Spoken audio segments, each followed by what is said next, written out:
Olá, tudo bom?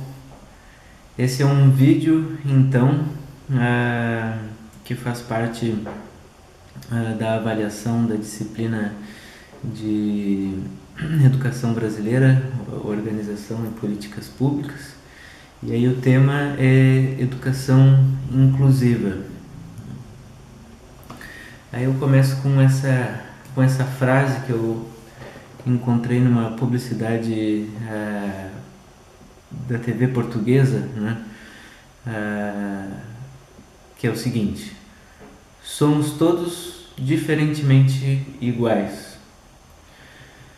Para começar então essa reflexão, né? A ideia por detrás daquele vídeo era justamente isso, né? De que ver o que nos une apesar das diferenças, né? Que apesar das dificuldades e das deficiências às vezes, né? Temos que encontrar o que é comum nos nossos processos de aprendizagem e aprendizagem no coletivo, né? Então, a ideia agora é trazer para você sobre algumas contribuições aos professores, né, da rede básica, que aparece num artigo que é intitulado Inclusão Escolar do Aluno com Necessidades Educacionais Especiais. Aí o subtítulo é Contribuições ao Professor do Ensino Regular. E aí é das autoras Eusabel Maria Alberton Frias e Maria Cristine Berdusco Menezes.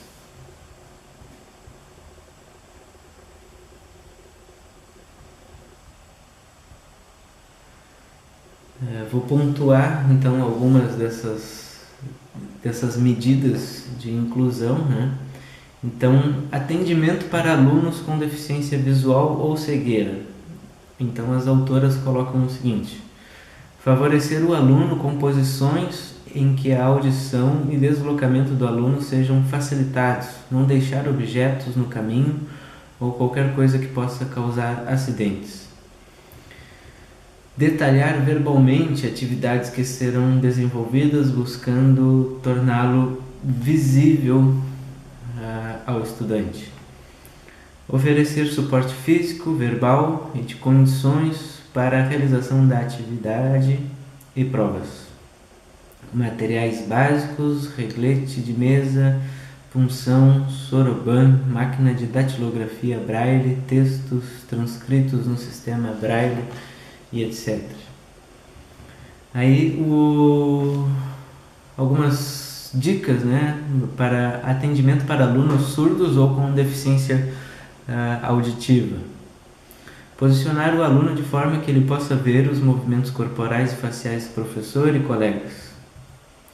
Utilizar escrita e outros materiais que facilitem a compreensão do que está sendo dito, ensinado. Utilizar textos escritos complementados, linguagem gestual, língua de sinais, leitura labial, etc. Aí, atendimento para alunos com deficiência mental e intelectual. Aí os seguintes pontos são: distinguir se a deficiência é intelectual, capacidade de compreender, resolver problemas e acumular conhecimento, ou é deficiência de comportamento adaptativo, comunicação, cuidados pessoais, habilidades, desempenho familiar e social e etc.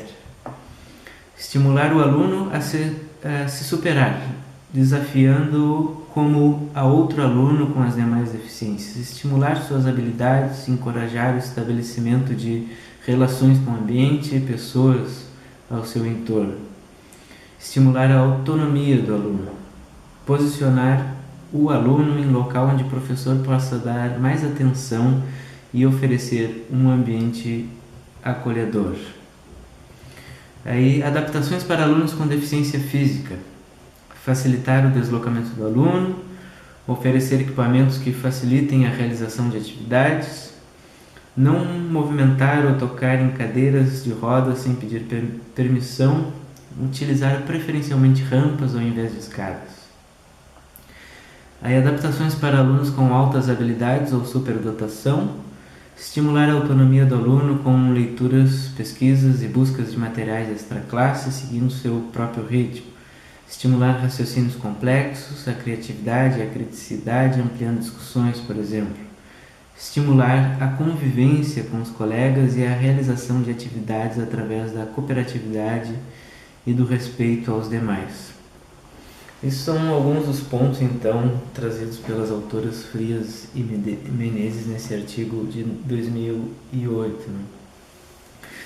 Mas a gente compreende também toda a dificuldade, né, das estruturas das escolas em todo o país, né, da escola regular, pública, e do corpo docente também, e não só do corpo docente, mas de outros, né, profissionais, né, que não estão preparados ou não têm o conhecimento para também fazer esses ajustes, essas adaptações, essas convivências coletivas entre diferentes níveis de habilidades, né, no mesmo ambiente, né? Parece simples assim pontuar determinados dicas, orientações, mas na prática isso é muito difícil, né? Uma outra coisa que eu vou contar aqui, né, é a questão do quanto também esses preconceitos, né, estão enraizados em todos nós, né? Diferentemente às vezes do conhecimento de vida que a gente tenha, né, está em nós, né. Eu lembro de uma situação, né, que eu moro na cidade de Rio Grande, né, e há uns 2 anos atrás, semanalmente eu pegava o ônibus para ir para a cidade de Pelotas, num curso que eu fazia em Pelotas, né. Era o horário das 11 horas, meio-dia, eu acho que eu pegava o ônibus, né? E eu lembro que naquela situação, sempre tinha uma mãe com uma criança que pegava o ônibus no meio do caminho, e aquela criança, ao longo da viagem, incomodava muito, né? Ela chorava, ela gritava, ela esperneava, fazia muito barulho, se jogava no chão. E todo mundo olhava assim com certo desdém e com reprovação para cima daquela mãe, né? E eu também não olhava muito para aquilo, né? Eu olhava assim meio que de lado, de canto de olho, mas sem querer dar muita atenção, assim, deixar a mãe se virar com aquilo. Mas lá, pelas tantas, lá na 4ª ou 5ª vez que eu peguei o ônibus, né? Aquela menina e aquela mãe sentaram do meu lado no ônibus. E foi aí que eu me dei conta que a menina ela tinha dificuldade de fala e de audição. Então ela tinha cerca de 8 anos, eu acho, 8, 9 anos por aí. E ela fazia, né, toda aquela... o que para nós, né, a gente classificaria como gritaria e tal, mas era a maneira dela estabelecer a comunicação e tentar ser vista, ser compreendida, ser observada por outras pessoas dentro do ônibus, né? E só naquele 4º ou 5º encontro que eu fui me dar conta, né, disso, né, porque a menina sentou do meu lado. E aí a minha atitude, eu ainda não sei, né, língua de sinais, mas eu, de certa forma, eu tentei me comunicar com ela, utilizando um livro que eu tinha várias imagens. Eu ia mostrando para ela e a gente ia sinalizando e fazendo feições, rindo e brincando sobre aquelas fotografias e imagens que tinham no livro, né? E aí a mãe até me perguntou, tu sabe língua de sinais, né? Eu não sei, né? Mas é só uma história ilustrativa, então, né, de como esses preconceitos estão enraizados em nós e nós não sabemos lidar, né, com essa diversidade, né? Somos todos diferentemente iguais, aquela frase lá do início. E aí, para finalizar, então, eu me lembrei que há muito tempo eu via, eu acho que na TVE, no canal TVE, eu acho que era um documentário muito interessante, e eu busquei aqui na internet e achei esse documentário, que é do diretor Miroslav Janek.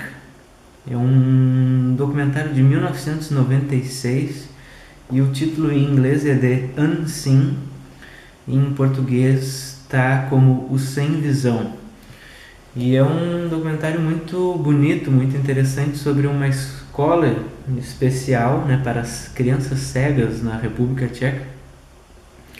E algumas maneiras de que os professores trabalhavam com essas crianças, né? E aí uma delas era através da fotografia e da filmagem, né? E a gente pode até se questionar, né? Como assim, né? A fotografia e a filmagem, mas era justamente essa a sacada, né, do trabalho, né? Aquelas crianças que não enxergavam ou que tinham cegueira ou dificuldade de visão, mas elas tiravam fotos de ambientes, de paisagens, de outras pessoas, de situações, filmavam a partir das suas percepções, né, das suas percepções através dos outros sentidos. E o barato desse processo era o relato das pessoas que enxergavam, né, a partir depois das fotografias reveladas, né? Então tinha todo um trabalho educativo por detrás ali muito interessante. Fica essa dica, assim, né, para todos nós. E era isso. Muito obrigado pela atenção. Até mais.